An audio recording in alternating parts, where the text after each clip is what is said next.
Welcome my dear students. আজকে আমি আলোচনা করব ক্লাস 9-এর ইতিহাসের চতুর্থ চ্যাপ্টারের উপনিবেশিক শক্তিগুলি কিভাবে এশিয়া মহাদেশে, আফ্রিকা মহাদেশে উপনিবেশ স্থাপন করেছে। আমরা প্রথমেই জানব যে ইউরোপের উপনিবেশিক শক্তিগুলি, তাদের মধ্যে ইংল্যান্ডে প্রথম শিল্প বিপ্লব ঘটেছে এবং বিভিন্ন উপনিবেশিক শক্তি তারা বাণিজ্য করবার জন্য পৃথিবীর বিভিন্ন ভূখণ্ড, এশিয়া মহাদেশের একাধিক ভূখণ্ড, আফ্রিকা মহাদেশের একাধিক ভূখণ্ড দখলের জন্য চেষ্টা করেছে। উপনিবেশিক শক্তি কাকে বলে? উপনিবেশিক শক্তি হলো যেসব দেশ বা জাতি তারা অন্য দেশের উপর প্রথম বাণিজ্য শুরু করে, তারপর সেখানকার অর্থনৈতিক ক্ষমতা নিজের হাতে নেয়, শেষ পর্যন্ত তারা সেখানকার রাজনৈতিক ক্ষমতা নিজের হাতে নেয়। যে দেশ এইভাবে অর্থনৈতিক তথা রাজনৈতিক আধিপত্য প্রতিষ্ঠিত করে, এই প্রক্রিয়াটাকে বলা হয় উপনিবেশিকতা। যে দেশ করে সেই দেশ হলো উপনিবেশিক শক্তি। আর যার উপর এইভাবে অর্থনৈতিক আধিপত্য এবং শেষ পর্যন্ত রাজনৈতিক আধিপত্য দেশ দখল করে নেয়, সেই ভূখণ্ডগুলি হলো উপনিবেশ। আমরা একথা জানি, ইংল্যান্ডে প্রথম শিল্প বিপ্লব ঘটে, তাই ইংল্যান্ড প্রথমে বিশ্বে আধিপত্য বিস্তার করতে চায়। শিল্পজাত দ্রব্য বিক্রি করবার জন্য বাজার দরকার, শিল্পে যে কাঁচামাল লাগবে সেই কাঁচামাল সংগ্রহ করতে হবে এবং বিধর্মীদের মধ্যে ধর্ম প্রচার করতে হবে। এই তিনটি কারণে উপনিবেশিক শক্তি তারা বিশ্বে অন্য ভূখণ্ডের উপর উপনিবেশ স্থাপন করতে চাই। তোমরা জানো যে ইংল্যান্ড 1783 থেকে 1825 এই সময়ে একচেটিয়া আধিপত্য বিস্তার করে বিশ্বে। এবং তোমরা এটা জানো যে 1870 থেকে 1914 সাল এই সময়কালকে বলা হয় সাম্রাজ্যবাদের যুগ। সাম্রাজ্যবাদ কি? একটা দেশ তার সেনাবাহিনী নিয়ে গিয়ে অন্য দেশকে আক্রমণ করে সেই দেশের ভূখণ্ড দখল করে নেয়, নিজের রাষ্ট্রের অন্তর্ভুক্ত করে এবং সেখানে নিজের শাসন কায়েম করে। এই প্রক্রিয়াটাকে বলা হয় সাম্রাজ্যবাদ। যে দেশ করে তাকে সাম্রাজ্যবাদী দেশ বলে, আর যে দেশের উপর করে সাম্রাজ্যবাদের প্রক্রিয়া, সেই দেশ পরাধীন হয়ে যায়।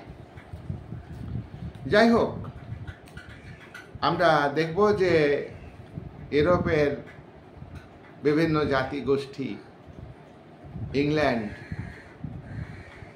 ওলন্দাজ,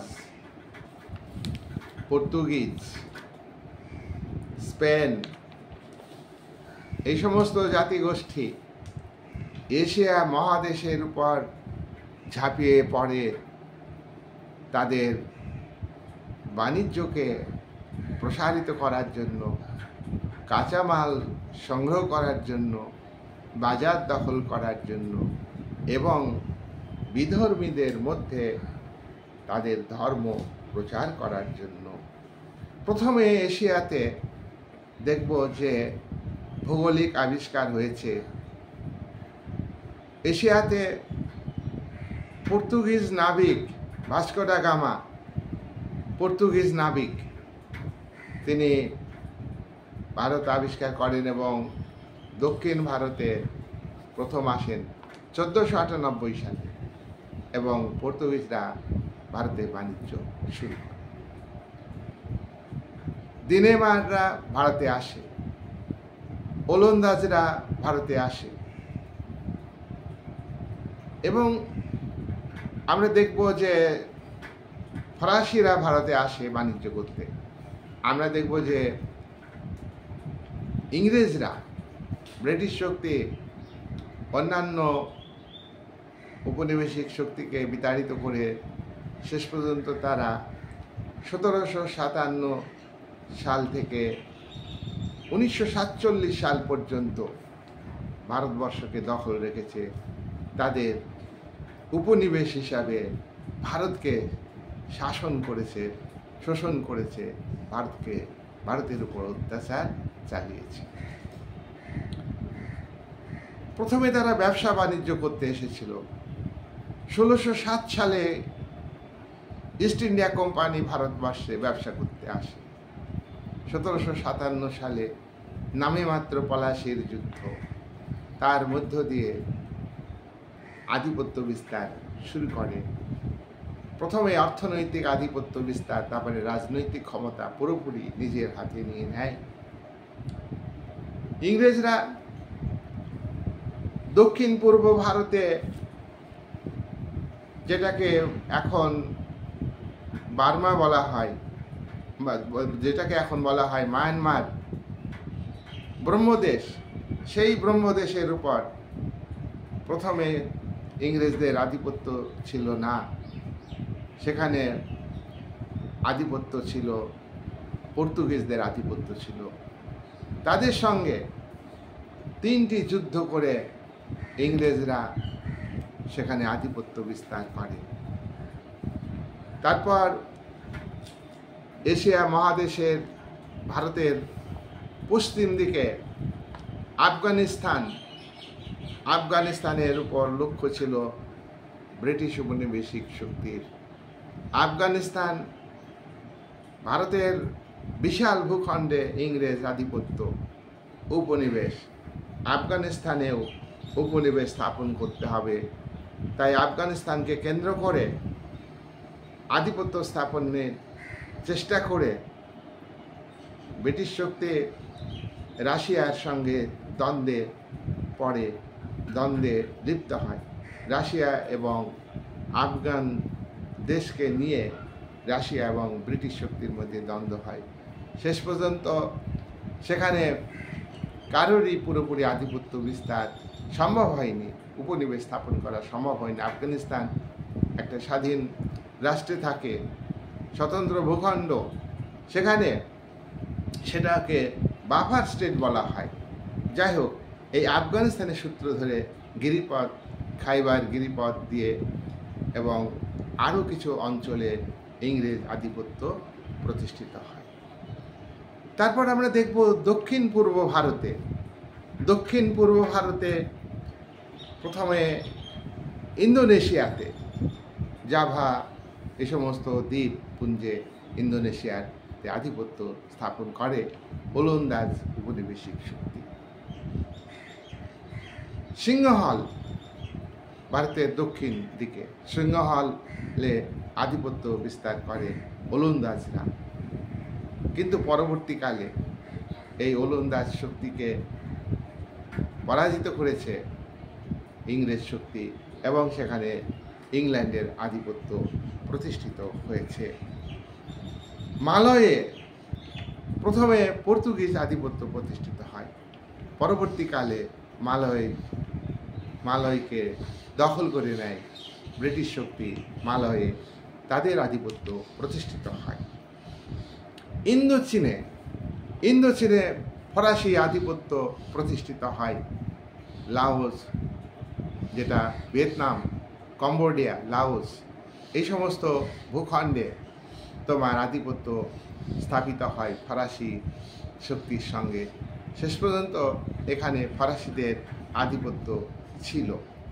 ভারতবর্ষ থেকে ফরাসি আধিপত্যকে ব্রিটিশ উপনিবেশিক শক্তি নষ্ট করতে সক্ষম হয়।